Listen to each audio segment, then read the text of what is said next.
আমরা যে মুসলমান, আমরা কি মুসলমান? মুসলমান কাকে কয়? মুসলমান কাকে বলে? আমরা সবাই তো জানি আমার মা মুসলিম, বাবা মুসলিম, দাদা মুসলিম, নানা মুসলিম, নানি মুসলমান, আমরা সকলেই মুসলমান, এটাই জানি। মুসলমানের কাজ হিসেবে মসজিদে যাওয়া লাগবে, আযান দিয়ে নামাজ পড়া লাগবে, মা বোনদের পর্দা পুশিদা করে চলতে হবে, এইগুলো জানি। কিন্তু কেন আল্লাহ তাআলা বললেন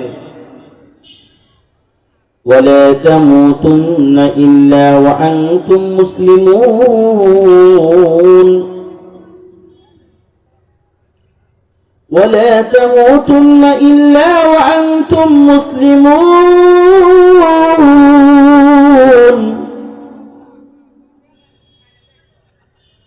খবরদার, খবরদার, কেউ মুসলমান না হইয়া কবরে এসো না। কেন আল্লাহ তাআলা এই কথা বললেন? কেন মুসলমান হইতে বললেন? তার মানে বোঝা যায় আমরা মুসলমান নই। যেমন নাকি আজকালকের সমাজের ভিতর দেখা যায়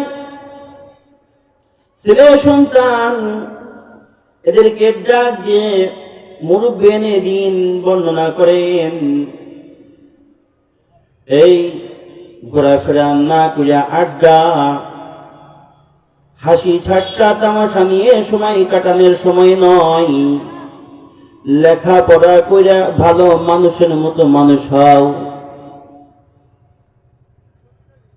এর মানে কি লেখাপড়া করলে মানুষ হওয়া যায়, আর লেখাপড়া না করলে বুঝি মানুষ হওয়া যায় না? তাই বুঝায় না? কেন এই কথা বললেন? যেই ব্যাপারে আল্লাহ রাব্বুল আলামিন কুরআনুল হাকিমের ভিতর বলেছেন তাআল্লামুল ফারাইদা ওয়াল কুরআন ওয়াআল্লিমুন নাস ফাইন্নী মাহবুস। পয়গম্বরের পবিত্র জবান থেকে নিঃসৃত বাণী তাআল্লামুল ফারাইদা ওয়াল কুরআন। প্রত্যেক মুসলমান মুমিন মুমিনাত সকলের জন্য কুরআনুল হাকিমের তালিম একান্ত জরুরি।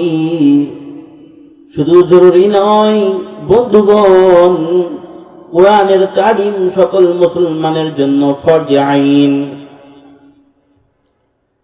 قال النبي صلى الله عليه وسلم قال رسول الله صلى الله عليه وسلم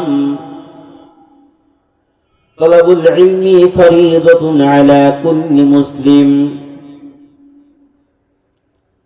Tell the scientist,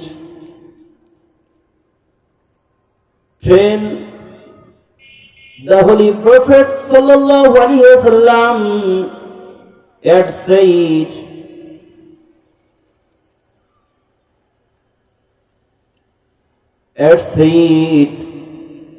according to knowledge and Quran, it is obligatory for all Muslim all over the nation.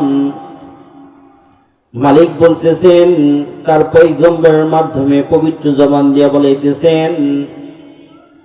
প্রথম শব্দে মালিক বলেছেন ইকরা বিসমি রাব্বিকাল্লাযী খলাক। হে নবী, আপনি পড়ুন আপনার রবের নামে, আপনার রবের পবিত্রতা ঘোষণা করুন, যিনি আপনাকে সৃষ্টি করেছেন।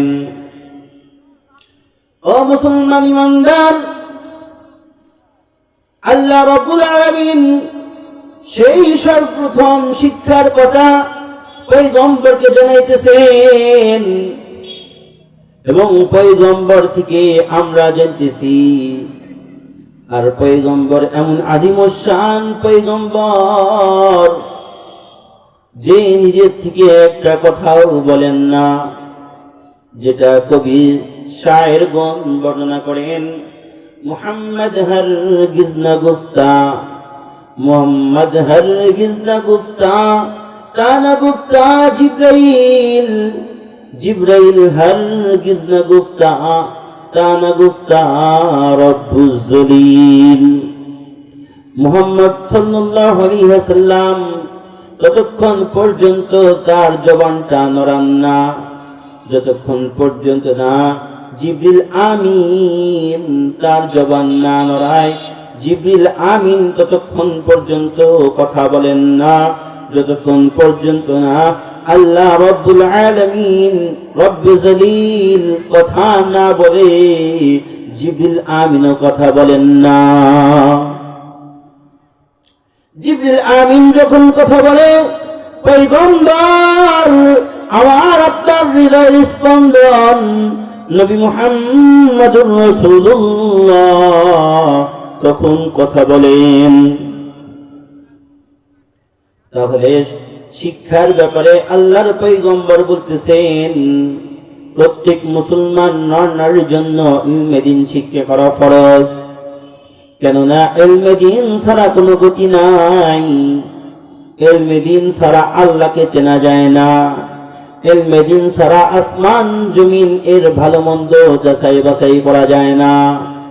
এই জন্যই মা বাবা মুরব্বিয়ানে দ্বীন সন্তানদেরকে ডাক দিয়ে বলে, ওগো আমার সন্তান, ও দাদু ভাই, ও নানা ভাই, তুমি জলদি শিক্ষা গ্রহণ করো এবং মানুষের মতো মানুষ হয়ে যাও। তাদের শিক্ষা গ্রহণের আগে মানুষ থাকে না। শিক্ষা যদি না থাকে তাহলে মানুষ কিন্তু আর মানুষ থাকে না। এই জন্যই অনেকে বলে প্রভাতে যে মানুষ এমন মানুষের সাথে বন্ধুত্ব করা দরকার, সেটা যদি শিক্ষিত শত্রু হয়, তার সাথে বন্ধুত্ব স্থাপন করা এটাই দরকার। আর মূর্খ বন্ধুর চাইতে শিক্ষিত শত্রু ভালো। কেননা একজন মূর্খ যদি আপনাকে আঘাত করে, সে জানবে না, সে কখনোই জানবে না কোথায় আঘাত করলে এই ব্যক্তি দুনিয়ার জমিন থেকে বিদায় নিয়ে চিরতরে চলে যাবে, আর কোথায় আঘাত করলে বেঁচে থাকবে এই বোধ শক্তি মূর্খের নাই। এই জন্য মুসলমান ইমানদার, মুসলমান হইতে হলে মালিকের কালামুল্লাহ শরীফকে বুঝতে হবে, পয়গম্বরের হাদিসকে বুঝতে হবে। আর এই জন্যই মালিক কুরআনুল হাকিমে সর্বপ্রথম আয়াত ইকরা বিসমি রাব্বিকাল্লাযী খলাক নাযিল করে জানায় দেয়, আমার বান্দা তোমরা অবশ্যই শিক্ষা গ্রহণ করবা এবং মুসলমান কাকে বলে সেটা বুঝবা। আমরা তো মুসলমান, কেন আল্লাহ তাআলা আবার মুসলমান হইতে বলেন? শুধু কি তাই? মালিক বর্ণনা করতেছেন, ইয়া আইয়ুহাল্লাযীনা আমানু উদখুলু ফিস-সিলমি কাফা, হে ঈমানদার বান্দা-বান্দীগণ, পরিপূর্ণভাবে ইসলামের ভিতর দাখিল হয়ে যাও। কিভাবে পরিপূর্ণভাবে দাখিল হওয়ার কথা মালিক বর্ণনা করেন? তাহলে আজ আমাদের সমাজে যারা বসবাস করি, নামধারী মুসলমান, সুদের টাকা থেকে, সুদের ব্যবসা থেকে পৃথক হইতে পারি নাই, ঘুষের টাকা থেকে কালো টাকা, চোরাচালানি, কালো বাজারি এইগুলো থেকে রক্ষা হইতে পারি নাই। কিন্তু একজন মুসলমান তার তো বৈশিষ্ট্য হবে ইত্তাকুল্লাহ, আল্লাহ তাআলার ভয় দ্বারা তার দিলটা, তার অন্তরটা পরিপূর্ণ থাকবে। যে কোনো কাজ করুক মুসলমান, সর্বপ্রথম কাজ করতে হলেই আল্লাহ তাআলার কথা স্মরণ করবে যে আমি তো এই কাজটা করতেছি, অন্যায়টা করতেছি, আমি না দেখলেও আমার মালিক রব্বে আজাল, রব্বে করিম, রহমানুর রহিম, কিন্তু অবশ্যই আমি নাদান, আমি গুনাহগারকে দেখতেছি। এবং কি যখন তুমি ইন্তেকাল করবা সেই দিন বুঝবা, সেই দিন তোমার বুঝ শক্তি খুলে যাবে, যেদিন আর তোমাকে রক্ষা করার জন্য কেউ থাকবে না। আদালতে কিবরিয়াতে যখন দাঁড়াইবা তোমার কোনো সাক্ষ্য মালিক গ্রহণ করবে না, তোমার কোনো কথা আল্লাহ তাআলা গ্রহণ করবে না। সেদিন অটোমেটিকলি আল্লাহ তাআলা তোমার অঙ্গ প্রত্যঙ্গকে জবান দিয়ে দিবেন, যেটা মালিক সূরা ইয়াসিনের ভিতর বর্ণনা করেন, আল ইয়াউমা নাখতিমু আলা আফওয়াহিহিম ওয়া তুকাল্লিমুনা আইদিহিম ওয়া তাশহাদু আরজুলাকুম। সেদিন তোমার হাত, তোমার আঙ্গুলি দ্বয় কথা বলবে, তোমার পা তোমার ব্যাপারে কথা বলবে, তোমার চক্ষু তোমার ব্যাপারে কথা বলবে, তোমার কর্ণ তোমার ব্যাপারে নালিশ জানাবে, তোমার জিহ্বা তোমার ব্যাপারে বিপক্ষে মালিকের দরবারে নালিশ জানাবে। সেদিন এমন আসামির কাঠগড়ায় দাঁড়াইবা, যেই কাঠগড়াই থেকে তোমাকে হেফাজত করার মতো কেউ নাই। মানুষের কাছে দাঁড় দাঁড় করে ঘোরাফেরা করবা, এক প্রান্তে থেকে আর এক প্রান্তে চলে যাবা, কিন্তু তোমাকে হেফাজত করার মতো কেউ থাকবে না, সাহায্য করার মতো কেউ থাকবে না।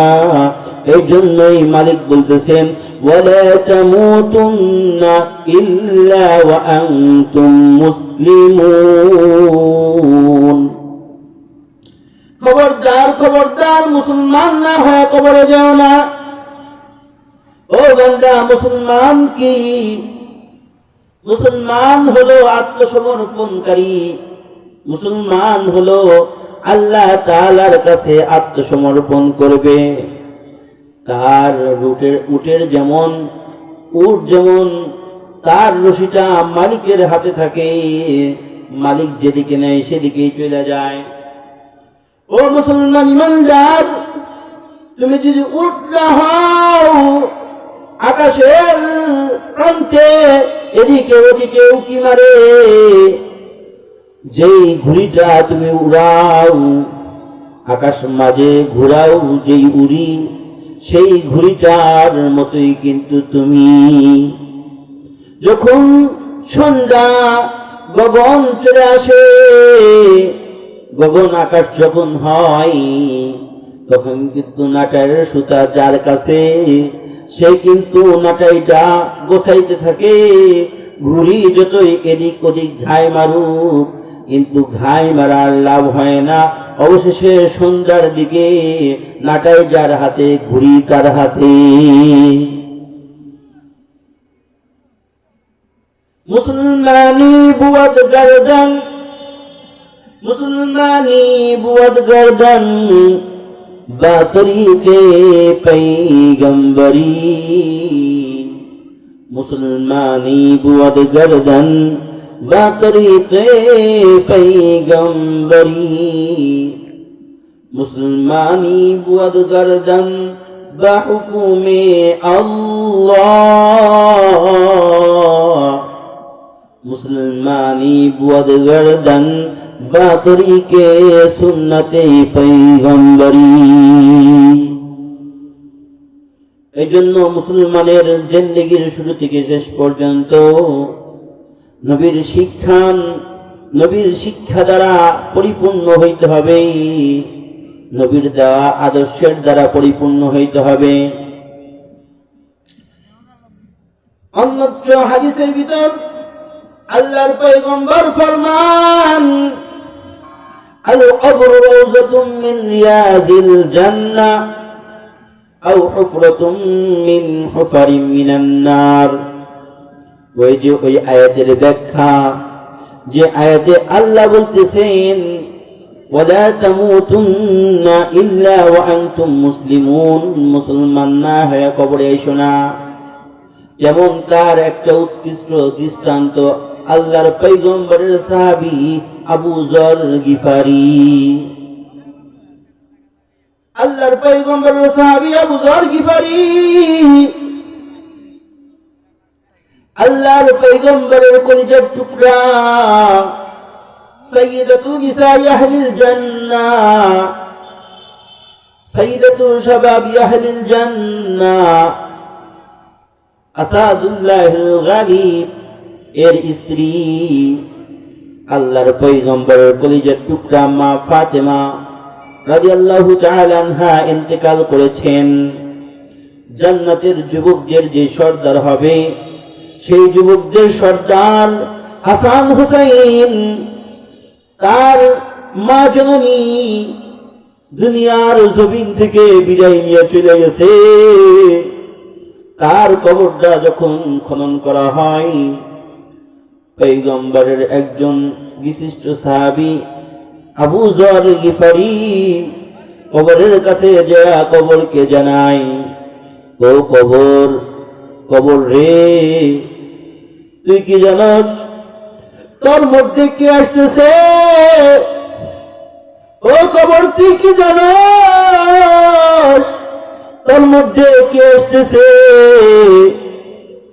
কবর ডাক দিয়ে বলে, ওগো আবু যর, আমি কবর এমন যে আমার ভিতরে ঈমান নামক দৌলত নিয়ে কবরে আসবে, আমি কবর তার জন্য ভালো হয়ে যাব, বন্ধু হয়ে যাব, তার আধার ঘরের বাতি হয়ে যাব। আর যে আমি কবরের ভিতর, এই অন্ধকার কবরের ঘর, সাপ বিচ্ছুর ঘর, যে ঈমান নামক দৌলত না নিয়ে আসবে, যে দুনিয়া থেকে পুঁজি পাট্টা না নিয়ে আসবে, আমি কবর তার জন্য এমন ভয়ঙ্কর হয়ে যাব। ও মুসলমান ইমানদার, যখন তোমাকে কবরে রাখা হবে, রাখার সঙ্গে সঙ্গে কবর কিন্তু তোমাকে চাপা দিবে। কেমন চাপ দিবে? দুই দিকের মাটি এমন ভাবে চাপা যায়, এমন ভাবে চাপ দিবে, চাপ দেওয়ার সঙ্গে সঙ্গে তোমার এক পাজরের হাড্ডি গুলো আর এক পাজরের ভিতরে প্রবেশ করবে।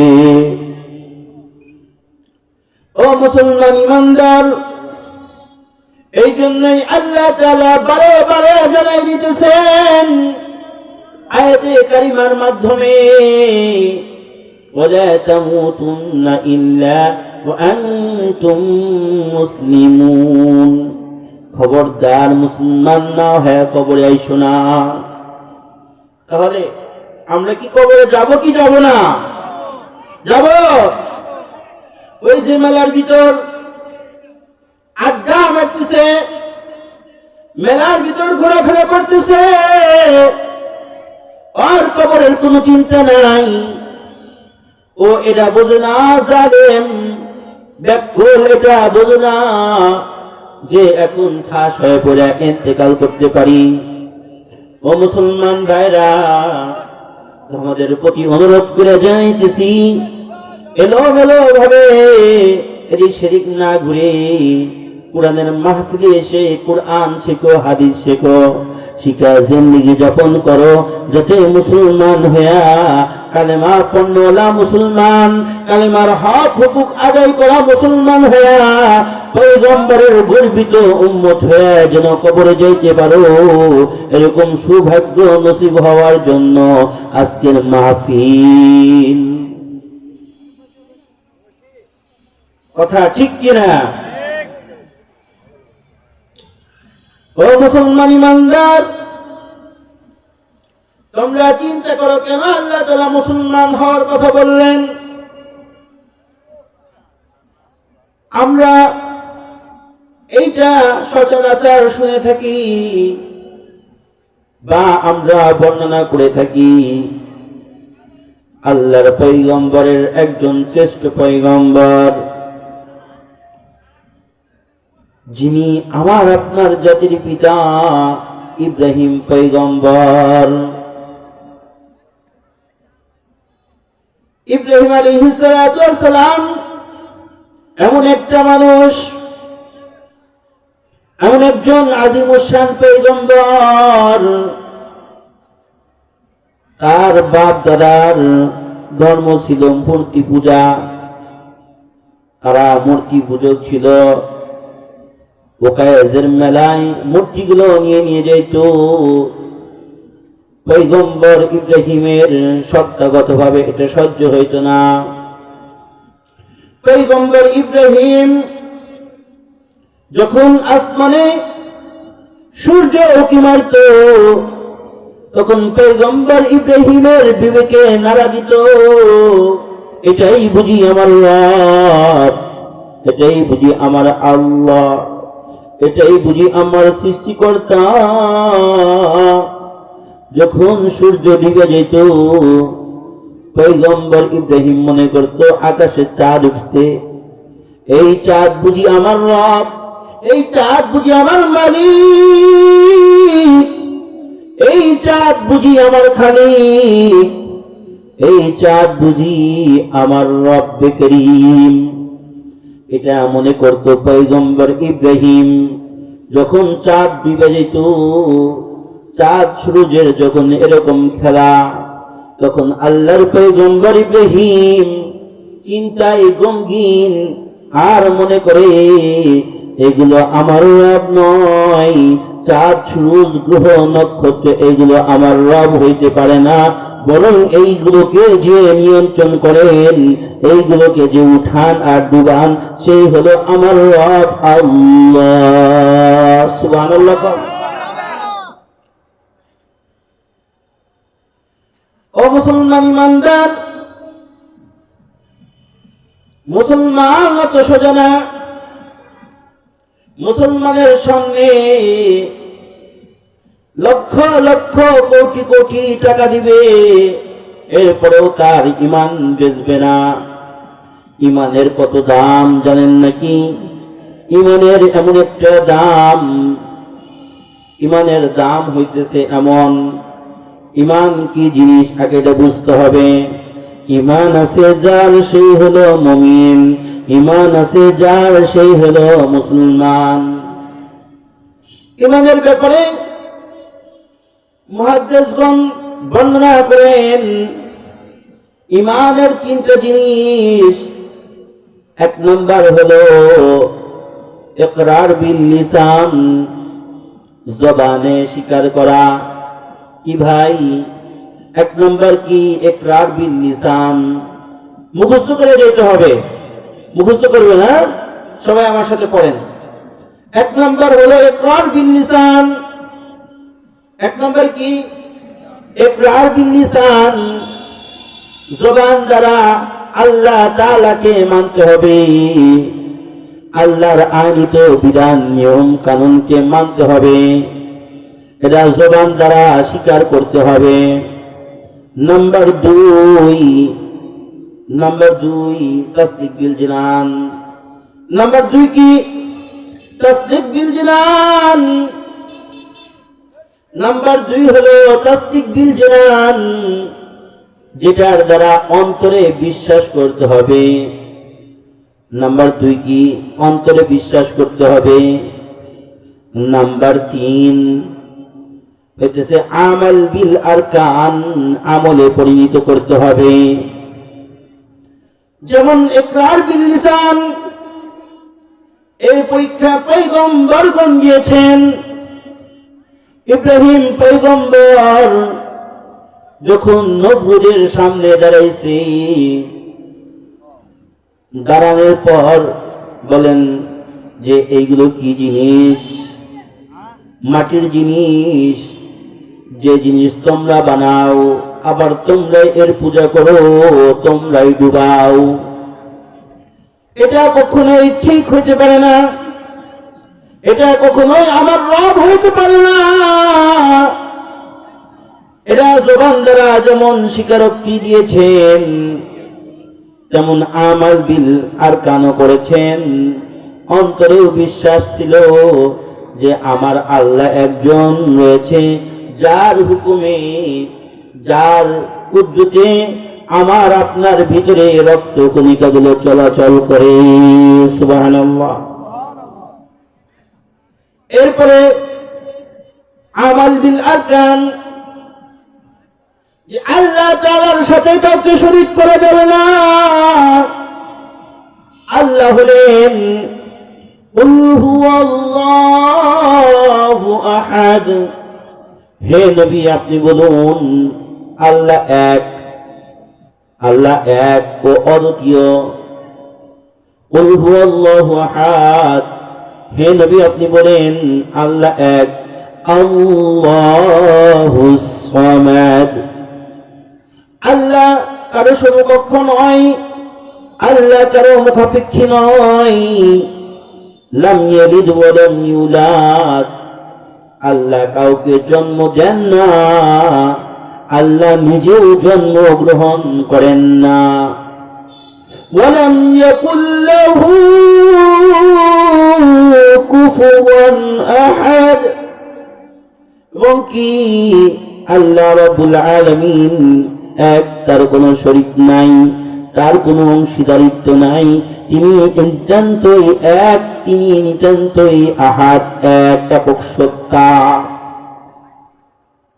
এই ব্যাপারটাতেও আপনার আমার ইকরার বিল লিসান থাকতে হবে, আমাল বিল আরকান থাকতে হবে, তাসদিক বিল জিনান থাকতে হবে।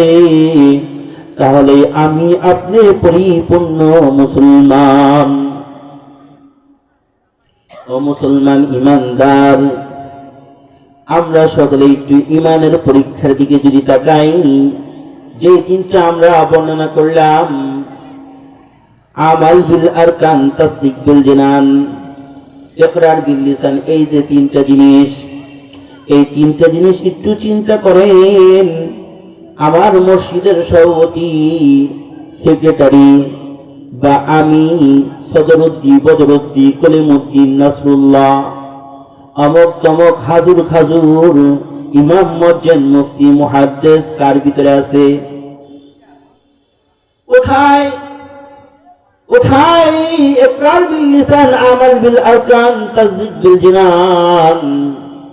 তবে মুসলমান ইমানদার, এখন যেহেতু আখরি জামানা, আখরি জামানায় যেহেতু ইসলামী হাওয়া চলতেছে, এই হাওয়ার বলে যাদের ইমান দীপ্ত, যাদের ইমান তাজা, ইকরার বিল লিসান, আমাল বিল আরকান, তাসদিক বিল জিনান, এইগুলোর যারা অনুসারী, তারা লা ইলাহা ইল্লাল্লাহ ইনিল হুকমু ইল্লা লিল্লাহ, আল্লাহ তাআলার রাজত্ব আল্লাহ তাআলার হাতেই। যারা এটা মানে, এই জন্যই তারা এখন সুর তুলতেছে, যেটা আমার আপনার মুসলমানের আগের থেকেই দায়িত্ব ছিল, ইমানি কর্তব্য ছিল। একমাত্র আল্লাহ তাআলার হুকুম, আল্লাহ তাআলার হুকুম এই দেশের বুকে, আল্লাহ তাআলার সংবিধান এই দেশের বুকে প্রতিষ্ঠা করা এবং সংসদ ভবনে এটা ধারণ করা আমি আপনি মুসলমানের ইমানি দায়িত্ব, কর্তব্য কিনা? ও মুসলমান, আল্লাহ সুবহানাহু ওয়া তাআলা আমাকে আপনাকে সৃষ্টি করেই ক্ষান্ত হন নাই, সৃষ্টি করেই সমাপ্তি করেন নাই। আল্লাহ তাআলা বর্ণনা করতেছেন, وما خلقت الجن والإنس إلا ليعبدون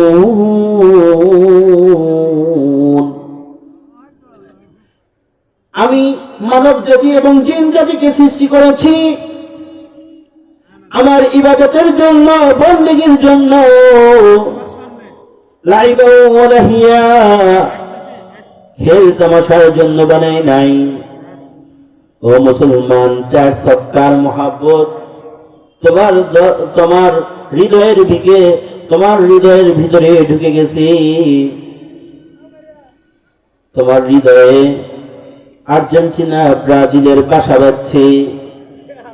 এই জন্যই মালিক বলতেছেন, মালিকের পক্ষ থেকে পয়গম্বর বর্ণনা করেন, আল মারউ মাআ মান আহাব্বা ইলাইহি, যার সাথে যার মহাব্বত তার সাথে তার কিয়ামত।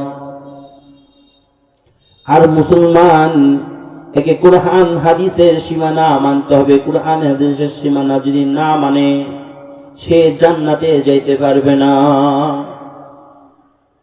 কি কোরআন হাদিসের সীমানা মানি? আমরা মানি। ইকরার বিল লিসান আছে, ইকরার বিল লিসান, হ্যাঁ আল্লাহ তো আছে,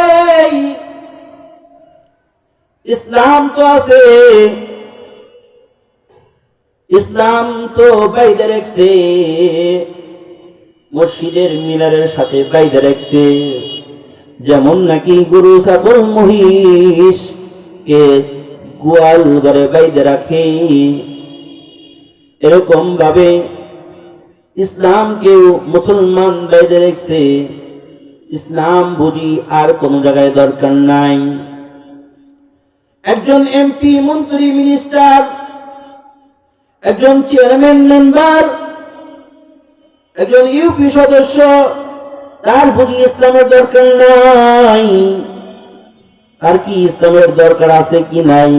সকলেই নারে তাকবীর, আল্লাহু আকবার চিৎকার দিয়ে বলেন, দরকার আছে কি নাই? আছে। তাহলে আমরা ইসলাম কোথায় রাখলাম? মুসলমানিত্ব কেন আমাদের থেকে হরণ হয়ে গেছে? ওই মুসলমান, আমরা মুসলমানের আখলাক চরিত্র ভুলে গেছি। আল্লাহ তাআলা বলছেন, আল্লাহর পয়গম্বর বর্ণনা করেছেন, তারাক্তু ফীকুম আমরাইন, কিতাবাল্লাহ ওয়া সুন্নতি রাসূলুল্লাহ, যে আমি পয়গম্বর পৃথিবীর জমিন থেকে চলে গেলাম, কিন্তু আমার উম্মতের জন্য তারাক্তু ফীকুম আমরাইন, দুইটা জিনিস রেখে গেলাম। এক হলো আল্লাহ তাআলার কিতাব কালামুল্লাহ কুরআনুল হাকীম, দ্বিতীয় হলো পয়গম্বরের সুন্নাহ। পয়গম্বরের সুন্নাহ বলতে আমরা কি বুঝি? নবী আলাইহিস সালাতু ওয়াস সালামের জিন্দেগীর শুরু থেকে শেষ পর্যন্ত অনুসরণ অনুকরণ করার মধ্য দিয়ে কিছু পয়গম্বরের সুন্নাত জিন্দা হয়।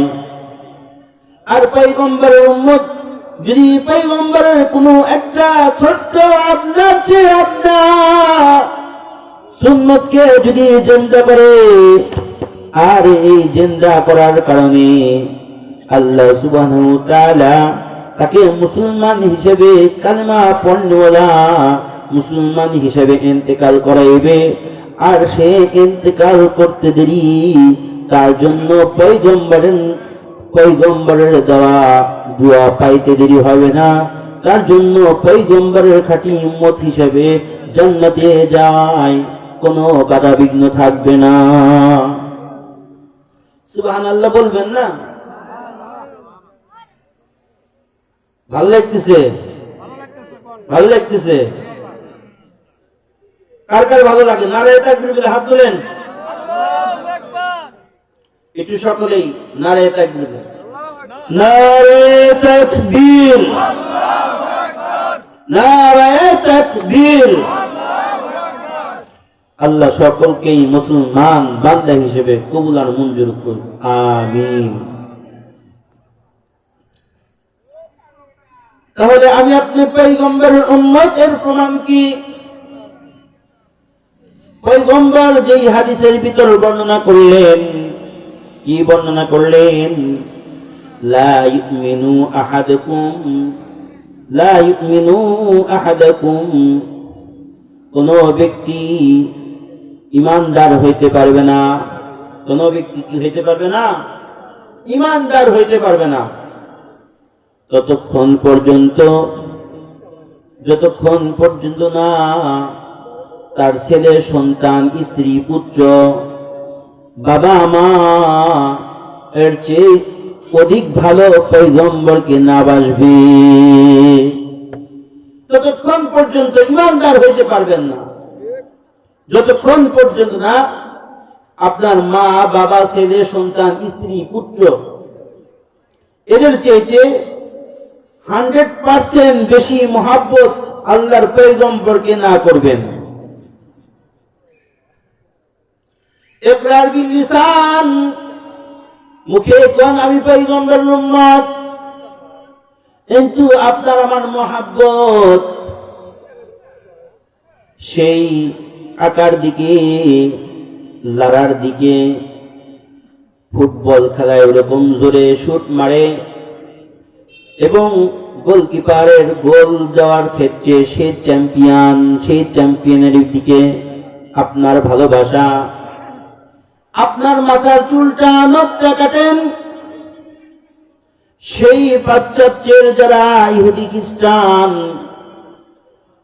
সারা দুনিয়ার ওরকম চ্যাম্পিয়ন তারকা নামে পরিচিত, তার মডেলে আপনার এই চুলটা কাটেন।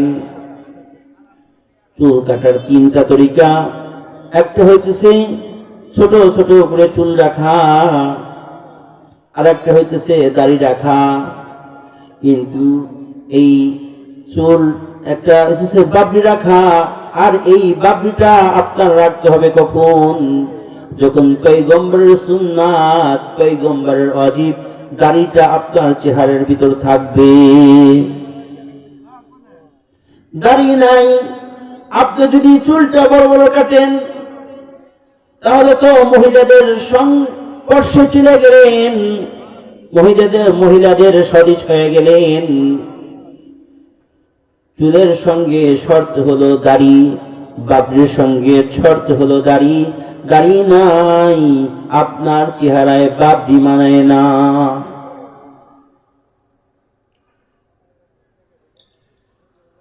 ওই কবির শেরের মতো,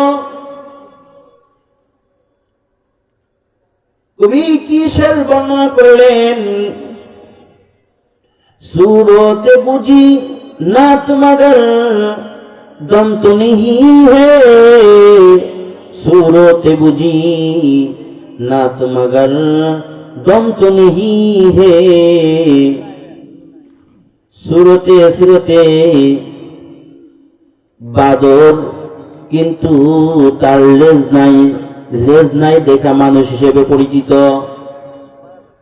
এই জন্যই তো আল্লাহ তাআলা বলেন, খবরদার মুসলমান না হয় কবরে আসবা না। কারণ আমরা নাম কাওয়াস্তে মুসলমান, কাজ কর্মের দিকে, আনন্দ উল্লাসের দিক দিয়ে ইহুদি খ্রিস্টানদের সঙ্গে আমার আপনার মহাব্বত আর ভালোবাসা, এই মহাব্বত আর ভালোবাসা, ইহুদি খ্রিস্টানের মহাব্বত আর ভালোবাসা আপনার আমার থেকে যতক্ষণ বিদায় না নিবে ততক্ষণ পর্যন্ত মুমিন হইতে পারবো না, মুসলমান হইতে পারবো না। মুসলমানের সুন্নাত হিসেবে সৌন্দর্য মণ্ডিত করার জন্য আল্লাহ রাব্বুল আলামিন সৌন্দর্য মণ্ডিতের জন্য পুরুষকে দাড়ি দিলেন, যেটা পয়গম্বরের সুন্নাত। এই দাড়ি কাটার অনেক গুনাহ, দাড়ি কাটার কেমন গুনাহ? অনেক গুনাহ, অনেক গুনাহ। আপনি যখন ঘুমায়ে থাকেন, ঘুমায়ে থাকার সময় সে কি নিষ্পাপ, ঘুমায় থাকার কারণে বান্দা নিষ্পাপ। যতক্ষণ সময় আপনি ঘুমান ততক্ষণ সময় আপনার কোনো গুনাহ হয় না, কোনো গুনাহ ফেরেশতারা লেখে না। কারণ আপনি মৃত্যু দুই ধরনের। কয় ধরনের মৃত্যু?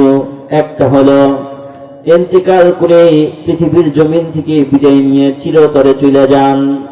দ্বিতীয় নম্বর মৃত্যু হলো ঘুমের সময় আমার আপনার যে মৃত্যু হয়, যে ব্যাপারে আল্লাহর পয়গম্বর বর্ণনা করেন, হাদিসে পাকের ভিতর বর্ণনা করেন, আল্লাহুম্মা বিসমিকা আমুতু ওয়া আহইয়া। ঘুমের পূর্বে এই দোয়া পড়া হয় কি হয় না? ও মুসলমান ইমানদার, ঘুমের পূর্বে আপনি এই দোয়া পড়েন, আল্লাহুম্মা বিসমিকা আমুতু ওয়া আহইয়া। ও আল্লাহ, আমি তোমার রহমত বরকতে শুরু করতেছি। মালিক গো, তোমার রহমতে, তোমার বরকতে আমি শুয়ে পড়লাম, আমি মৃত্যুর কোলে ঢলে পড়লাম। এটা হইতেছে ছোট মৃত্যু। এই যে আমার আপনার ঘুম আসে, এই ঘুমটাই হইতেছে ছোট মৃত্যু। আর বড় মৃত্যু, যেই মৃত্যুর মাধ্যমে দুনিয়ার জমিন থেকে বিদায় নিবেন।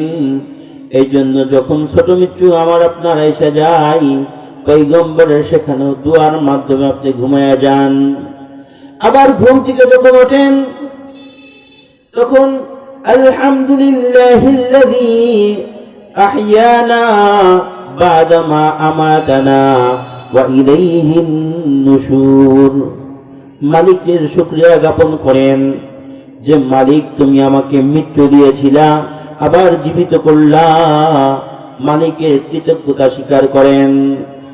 আবার আপনার সমাজে এমন মুসলমান ভাই বোন রয়েছে যাদের ঘুম মিউজিক ছাড়া ভালো লাগে না, মিউজিক ছাড়া ঘুম ভাঙে না। এই খোস্টার গুলোর, এই কীর কর্তব্য বিমূল, এই খুস্টাগুলোর আক্কেল নাই, ব্যাক্কেল গুলো আক্কেলের মাথা বোঝে না। আর এই সমস্ত মুসলমান জানাজার নামাজে শেষেরা পানি না পায়া বালু দিয়ে ওযু করতে লাগা গলার ভিতর বালু যায়, খেক খেক করতে করতে মারা যায়। ব্যাক্কেলের পুরা ব্যাক্কল এটাও বোঝে না যে ওযু করতে হবে, ওযুর পানি না থাকলে তাইমুম করতে হবে, মাটি দ্বারা স্পর্শ করতে হবে, এটাও বোঝে না। এই জন্য মুসলমান হইতে হবে। যেমন মুসলমানের কথা বর্ণনা,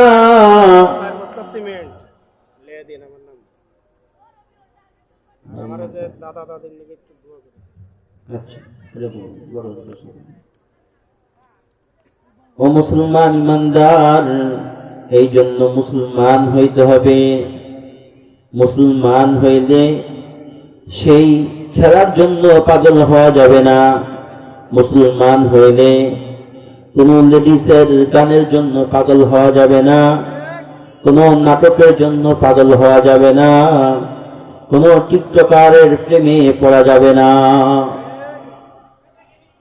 এই জন্যই কবি শেরের ভিতর বর্ণনা করেন, মুসলমানি বুয়াদ গর্দন বাতরি কে পয়গম্বরি। মুসলমানি বুয়াদ গর্দন বাতরি কে পয়গম্বরি। মুসলমানকে পয়গম্বরের তরিকা অনুযায়ী চলতে হবে। মুসলমানকে আত্মসমর্পণ করতে হবে। আত্মসমর্পণ তথা জীবনের গলার রশিটা আল্লাহ এবং আল্লাহ রসুলের হাতে দিয়ে দিতে হবে। ও মুসলমান, তুমি তো দাঈ আল্লাহ, তুমি তো আল্লাহ তাআলার পক্ষ থেকে একজন দাঈ। তুমি কালেমা পড়বা, তুমি নিজে জাহান্নামের আগুন থেকে বাঁচবা। যেই ব্যাপারে মালিক বলতেছেন, ইয়া আইয়ুহাল্লাযীনা আমানু কু আনফুসাকুম ওয়া আহলিকুম নারা, যে তুমি নিজে জাহান্নামের আগুন থেকে বাঁচো, তোমার আহাল ও ইয়াল এদেরকে বাঁচাও, নিজ পরিবারকে বাঁচাও। ও মুসলমান ইমানদার, পয়গম্বরের জিন্দেগির শুরু থেকে শেষ পর্যন্ত কিন্তু উম্মতের প্রতি দরদ আর ভালোবাসা, কিভাবে আমার উম্মত জাহান্নামের আগুন থেকে বেঁচে যায়, জাহান্নামের আগুন থেকে বেঁচে জান্নাতে চলে যায়, এটা ছিল পয়গম্বরের সবসময় চিন্তা চেতনা। ও মুসলমান, পয়গম্বর কি রাষ্ট্রপতি ছিলেন না? পয়গম্বরের সাহাবীগণ তারাও রাষ্ট্রপতি ছিলেন, রাষ্ট্রনায়ক ছিলেন। তাদের দিকে তাকান, তারা কেমন রাষ্ট্রনায়ক ছিলেন। যেমন হযরত ওমর রাদিয়াল্লাহু তাআলা আনহু এমন একজন সফল রাষ্ট্রনায়ক। তিনি মদিনার অলিতে গলিতে খোঁজ খবর রাখতেন, রাতের আধারে রাজ্যের অন্ধকারে ঘুরে ঘুরে দেখতেন কে অনাহারে রয়েছে, কে অনাচারে রয়েছে। এটা পয়গম্বরের পরশে শোনা হয়েছে, ওমর সেই দেখতেন। সেই কেমন ভাবে দেখতেন, একদিন এক বাড়িতে দেখে বাচ্চাগুলো, ছোট্ট ছোট্ট বাচ্চা ক্ষুধার তাড়নায় কান্না করতেছে, রোনাজারি করতেছে। আল্লাহর পয়গম্বরের সাহাবী ওমর পর্যবেক্ষণ করলেন ঘটনাটা কি। বাচ্চাগুলো ক্ষুধার তাড়নায় ছটফট করতেছে। মা, ও মা, আর কতক্ষণ, আর কতটুকুন সময় লাগবে আমার খাবারের ব্যবস্থা হবে? মা বলতেছে, এই তো বাবা হয়ে গেছে, এই তো হওয়ার ভিতরে, এই তো আর কিছুক্ষণ, তোমরা একটু ঘুমায় নাও। ফারুক আজম একবার নয়, দুইবার নয়, 3-4 বার লক্ষ্য করলেন যে বিষয়টা কি।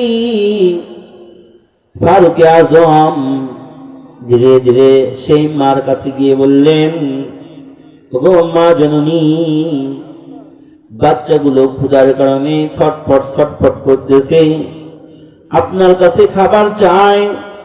আপনি তাদেরকে বলেন, এই তো আর কিছুক্ষণ, এই তো আর কিছুক্ষণ। কিন্তু কিছুক্ষণ বলতে বলতে তো শেষ হয়ে গেল, হয়তো অচেতন হয়ে পড়ছে ক্ষুধার তাড়নায়। ঘটনাটা কি? পয়গম্বরের সাহাবী ওমর রাদিয়াল্লাহু তাআলা আনহু, ওমর রাদিয়াল্লাহু তাআলা আনহু পাতিলের ভিতর দেখেন পানি জালের কারণে লাল টকটকা রঙের বর্ণ ধারণ করেছে, এবং তার ভিতর 2-4টা পাথর দিয়ে সেই পাতিলটা মা জননী নাড়া দেয়। আজ ওরকমই মুসলমান, আমি তুমি বিরিয়ানি পোলাও কোরমা খাই, পাশের রাষ্ট্র, পাশেই এমন ইসলামিক অনেক রাষ্ট্র রয়েছে, সৌদি আরব, ইরাক, ইরান, বাহরাইন, দুবাই, মধ্যপ্রাচ্যের একদম ধনী দেশ। তাদের একদিনের যেই খাবারটা নষ্ট হয়, ওই খাবার দিয়ে বাংলাদেশকে 6 মাস চালান যায়। এরা মুসলমান, এই মুসলমানগুলো জন্য স্বর্ণ ব্যবহার করা হারাম বলেছেন আখিরি জামানার পয়গম্বর। আর তারা স্বর্ণের কমর, স্বর্ণের গার, স্বর্ণের বাড়ি, স্বর্ণের গাড়ি তৈরি করতেছে। ওদিকে ফিলিস্তিনের মুসলমানগুলো না খেয়ে, শিশুগুলো ক্ষুধার তাড়নায় হাই হুতাশ, ঘাসগুলো তিলে তিলে চাবায় খাইতেছে। আর আল্লাহ তাআলার কাছে সাহায্য চাইতেছি, তোমরা কেমন ধরনের মুসলমান? এই কেমন মুসলমানের আচরণ? তোমার ভাই ক্ষুধার তাড়নায় মারা যায়, আর তুমি তোমার দেশে ইহুদি খ্রিস্টানদেরকে আহ্বান জানাও, এটা কিয়ামতের আদালতে মালিক সহ্য করবে না। মুসলমান দেখেন মুসলমানের আখলাক কেমন, চরিত্র কেমন। পয়গম্বরের সাহাবী হযরত ওমর রাদিয়াল্লাহু তাআলা আনহু পর্যবেক্ষণ করে যখন দেখলেন খাবার না, এমনি শুধু পানিগুলো পাথর দিয়ে পানিগুলো জাল করতেছে, পয়গম্বরের সাহাবী তখন রাষ্ট্রপ্রধান হযরত ওমর চোখের পানি ধরে রাখতে পারে না। ওমরের চোখের পানি টপ করে জমিনে পড়ে। হযরত ওমর তৎক্ষণাৎ দৌড়িয়ে যায়, বাইতুল মালে চলে যায়। কোষা ঘরে গিয়ে দারোয়ানকে ডাক দেয় আর বলে, খোলো খোলো, দরজা খোলো, দাও দাও আমার পিঠে আটার বস্তা তুলে দাও। পয়গম্বরের সাহাবী ওমর রাদিয়াল্লাহু তাআলা আনহু কাঁধে বস্তা, ওই বাইতুল মালের কর্মচারী, নিয়োজিত কর্মচারী বলে, খলিফাতুল মুসলিমিন আপনি আমার কাঁধে উঠে যান। খলিফাতুল মুসলিমিন বলে, এটা তোমার দায়িত্ব না, এটা আমার দায়িত্ব। কিয়ামতের আদালতে আমি ওমরকে মালিকের কাঠগড়ায় দাঁড়ায় হিসাব দিতে হবে, অতএব আমার দায়িত্ব আমাকে পালন করতে দাও। হযরত ওমর রাদিয়াল্লাহু তাআলা আনহু সেই আটার বস্তাটা কাঁধে করে দৌড়িয়ে দৌড়ে যায় বুড়িমার কাছে। ও মা, মা জননী, এই যে তোমার জন্য খাবার এনেছি। মা, আমি রুটিগুলো বেলে দিই আর তুমি রুটিগুলো ভাজো। পয়গম্বরের সাহাবী হযরত ওমর রাদিয়াল্লাহু তাআলা আনহু রুটিগুলো বেলান দিয়ে বেলে বেলে মা জনম দুঃখিনী মা জননীর কাছে দেয়। জনম দুঃখিনী মা জননী রুটিগুলো বাঁচতে থাকে, উল্টা পাল্টা করে ভেজে ফেলায়। এরপর ওই ছোট্ট বাচ্চাগুলোকে টান দিয়ে উঠায় জাগ্রত করে, ঘুম থেকে জাগ্রত করে। জাগ্রত করার পর সেই বাচ্চাগুলোকে সেই খাবারগুলো খাওয়ায়, এবং কি সেই জনমদুঃখিনী মা জননীকেও খাওয়ায়। খাওয়ানোর পর হযরত ওমর আর ওইখান থেকে চলে আসে। পরের দিন রাজ্যসভায় ওই মহিলাকে ডাকে এবং তার দুঃখ উন্মোচন করার জন্য রাষ্ট্র থেকে ব্যবস্থা করে দেয়। আর আজ আবার আপনার যে মুসলমান নামদারি অজের ময়দানে অতিথি হয়ে আসে, আইসা যেমন আগুনের ভিতরে পেট্রোল ঢেলে দেয়, অজের ময়দানে অজের একটা যৌবনের ঢেউ চলতে থাকে। ওইখানে আইসা নেতা সাইজা বিসমিল্লাহির রহমানির রহিম কয়া অমুক জায়গায় ব্রিজ করেছি, কালবাট করেছি, এইগুলো গাল ফুলানি গপ্প দেয়। রোটের বদলে যে দিয়েছে বাঁশ, আর হাঁসের বদলে যে মানুষে কিলেছে বাঁশের কাঁচা কুমছি, এটা কিন্তু কয় না। এরকম মার্কা মুসলমান হলে চলবে না। এই জন্য মালিক কালামুল্লাহ শরীফে বর্ণনা করেন, ওয়ালা তামুতুন্না ইল্লা ওয়া আনতুম মুসলিমুন। খবরদার, মুসলমান না হয়ে কেউ কবরে আসবে না, কবর কিন্তু খাতির করবে না। এই জন্য মুসলমান ইমানদার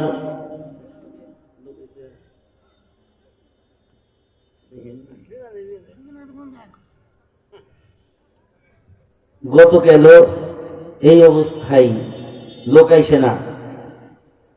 আর যখন পয়গম্বরের মহব্বতের সাগরে ভেসে আল্লাহর রহমতের আশায় আলোচনা করা শুরু করব, তখন দেখবেন হুজুর কেমন আছেন, বক্তা এসে হাজির। বুঝছেন, একটা টাইম নির্ধারণ করে দেয় না যে এই টাইম থেকে এই টাইম, না হলে একটা তাফসীর যদি শুরু করি তাই তো আলহামদুলিল্লাহ শেষ রাতে হয়ে যাব। আমরা শুনতে রাজি আছি। মুসলমান কে কে হইতে চান? কে কে মুসলমান হইতে চান? নারায়ে তাকবীর! আল্লাহ সকলকে কবুল করুক, আমিন।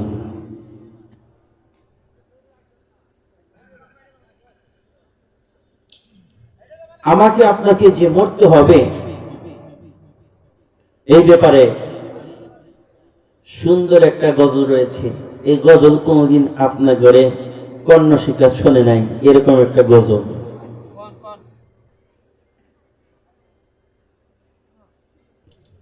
আমার সাথে সাথে গাইবেন আপনারা।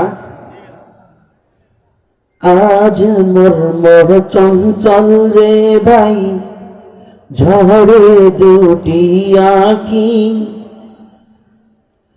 বুঝাইতে না বুঝিস রে তুই কোন জঙ্গলের পাখি রে। আজ মর্মর চঞ্চল রে, আজ মর্মর চঞ্চল রে ভাই, ঝরে দুটি আঁখি, বুঝাইতে না বুঝিস রে তুই কোন জঙ্গলের পাখি রে। আজ মর্মর চঞ্চল রে, আজ মর্মর চঞ্চল রে ভাই, ঝরে দুটি আঁখি, বুঝাইতে না বুঝিস রে তুই কোন জঙ্গলের পাখি রে। আজ মর্মর চঞ্চল রে। চার জনে মিয়া যখন গোসল করাবে, তখনই বুঝবি রে মন এই চারজনই সাথী রে। আজ মর্মর চঞ্চল রে, আজ মর্মর চঞ্চল রে ভাই, ঝরে দুটি আঁখি, বুঝাইতে না বুঝিস রে তুই কোন জঙ্গলের পাখি রে।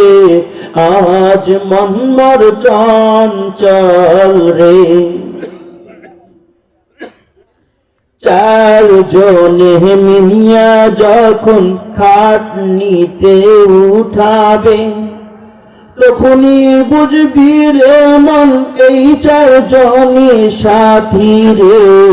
আজ মর্মর চঞ্চল রে, আজ মর্মর চঞ্চল রে ভাই, ঝরে দুটি আঁখি, বুঝাইতে না বুঝিস রে তুই কোন জঙ্গলের পাখি রে।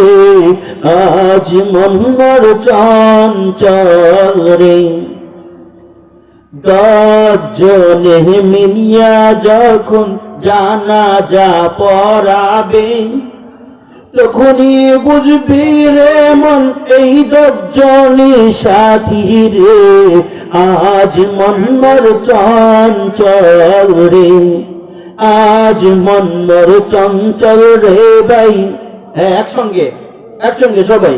আজ মর্মর চঞ্চল রে ভাই, ঝরে দুটি আঁখি, বুঝাইতে না বুঝিস রে তুই কোন জঙ্গলের পাখি রে। আজ মর্মর চঞ্চল রে। তিন জনে মিলিয়া যখন কবরেতে নামাবে, তখনই বুঝবি রে মন এই তিনজনই সাথী রে। আজ মর্মর চঞ্চল রে, আজ মর্মর চঞ্চল রে ভাই, ঝরে দুটি আঁখি, বুঝাইতে না বুঝিস রে তুই কোন জঙ্গলের পাখি রে। আজ মর্মর চঞ্চল রে। ভেজা বাঁশের তালাই মাকলা বাঁশের খাট পালঙ্কের ভেজা বাঁশের তালাই, সাড়ে 3 মণ মাটি রে ভাই, তার উপরে 3.5 মণ মাটি রে ভাই, আমার দেখা নাই রে আজ মন মোর চঞ্চল রে। মা কান্দে বাচ্চা বাচ্চা, স্ত্রী কান্দে আর তো দেখা নাই রে আজ মন মোর চঞ্চল রে, আজ মন মোর চঞ্চল রে ভাই। ঝরে দুটি আখি বুঝাইতে না বুঝিস রে তুই, কোন জঙ্গলের পাখি রে আজ মন মোর চঞ্চল রে। তাহলে আমাকে আপনাকে মরতে হবে না? অবশ্যই মরতে হবে, আর মুসলমান হয়ে কবরে যেতে হবে। মুসলমান না হয়ে যদি ইন্তেকাল করেন তাহলে দুনিয়াতেও কষ্ট, আখিরাতেও কষ্ট, আর এই কষ্ট থেকে আপনারা কেউ রেহাই পাবেন না। একটা কথা বলেছিলাম যে কবর আমার আপনার সবার সঙ্গে আলিঙ্গন করবে। কি করবে? আলিঙ্গন করবে। কেমনে আলিঙ্গন করবে? কারো আলিঙ্গন হবে মা এবং সন্তানের মতো আচরণ, কারো আলিঙ্গন হবে দোমরা মোচড়া, একটা হাড় আর একটা হাড়ের ভিতরে, পাঁজরের একটা হাড় আর একটা হাড়ের ভিতর ঢুকে যাবে, এরকম ধরনের আলিঙ্গন হবে। যে মুসলমান ইমানের মতো দৌলত নিয়ে মালিকের কবরে যায়, মালিকের হুকুমে কবরটা তার সঙ্গে মায়ের মতো আচরণ করে। কেমনে মায়ের মতো আচরণ করে? একজন মুসলমান তার সাথে এমন আচরণ করে যেমন নাকি মা তার সন্তানকে, বুকের ভিতরে শিশু সন্তানকে এরকম চাপিয়ে ধরে যেমন আলিঙ্গন করে, আদর করে, যে ইমানদার মুসলমান তার সঙ্গেও তার মা যেমন আচরণ করে, ঠিক এমনি ভাবে ইমানদার মুসলমান, কালিমা পড়নেওয়ালা মুসলমান, এর জন্য কবরটা ওইরকম সুলভ আচরণ করবে। আর যে ইমানদার না, যে ইমানদার মুসলমান না, তার সাথে কবর কিন্তু সুলভ আচরণ করবে না। কবর এমন আচরণ করবে, এমন চাপ দিবে, এমন আলিঙ্গন করবে, যেই চাপের ফলে একটা সিনা আর একটা সিনার ভিতর প্রবেশ করবে, এরকম আচরণ করবে। ও মুসলমান ইমানদার, যদি তোমার মুসলমানিত্ব হরণ হয়ে যায়, যদি তুমি মুসলমান থাকা সত্ত্বেই মুসলমানিত্ব না থাকে, আর আমি আপনি যখন ইন্তেকাল করি, ইন্তেকাল করার পর বিসমিল্লাহি আলা মিল্লাতি রাসূলিল্লাহ বইলা আল্লাহর পয়গম্বরের নামে, পয়গম্বরের উম্মত বইলা পয়গম্বরের দলে সুবে যান, বা পয়গম্বরের মহাব্বতে পয়গম্বরের উম্মত হিসেবে কবরে দিয়ে আসেন। কিন্তু আল্লাহর পয়গম্বর বলে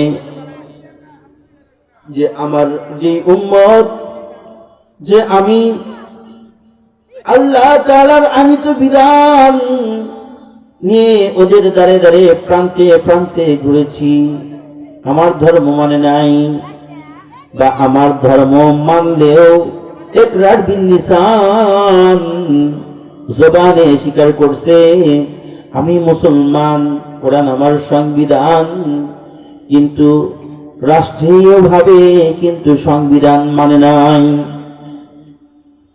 এই জন্যই আইনুদ্দিন আলাগাদ রহমতুল্লাহ বলেন, যত তন্ত্র দেখেন, যত মন্ত্র দেখেন, নেতা দেখেন, খেতা দেখেন, এরা কিন্তু আল্লাহকে কেউ মানে না এবং এদেরকে কেউ মার দেয় না, কেউ জেলে ভরে না, কেউ জুলুম করে না।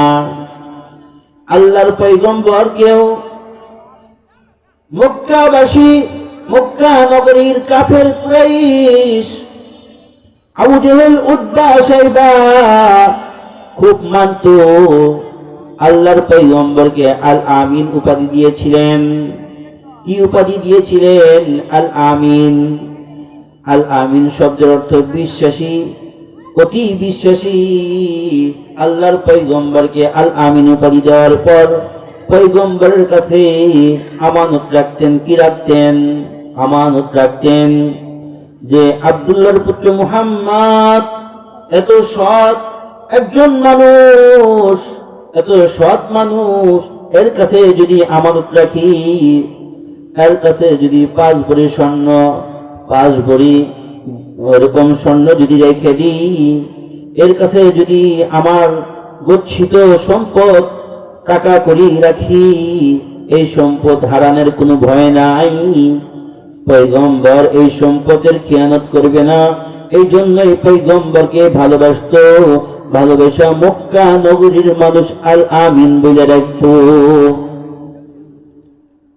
কিন্তু যখনই আল্লাহর পয়গম্বরের উপর তার রবের পক্ষ থেকে কিতাব নাজিল হইল,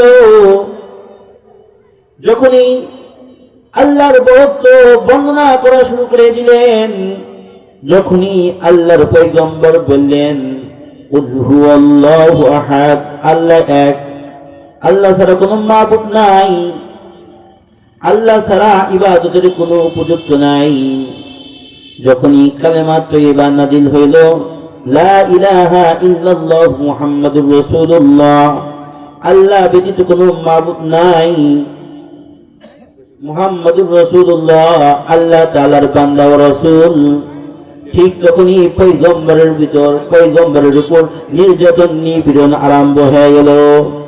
ও মুসলমান, তুমি যদি ইমানদার ওরা মুসলমান হও, প্রকৃত মুসলমান যদি হও, তখন তোমার উপর এরকম আপদ আসবে, বিপদ আসবে, আর এই আপদ বিপদ থেকে আল্লাহ তাআলা তোমাকে আমাকে রক্ষা করবেন। আচ্ছা, যেহেতু বক্তা এসে গেছে, আমার কথা বলার অপেক্ষা রাখে না। আল্লাহ তাআলা সকলকেই ইমানদার, পরহেজগার, দিনদার মুসলমান হিসেবে কবুল করুক, আমিন। আসসালামু আলাইকুম।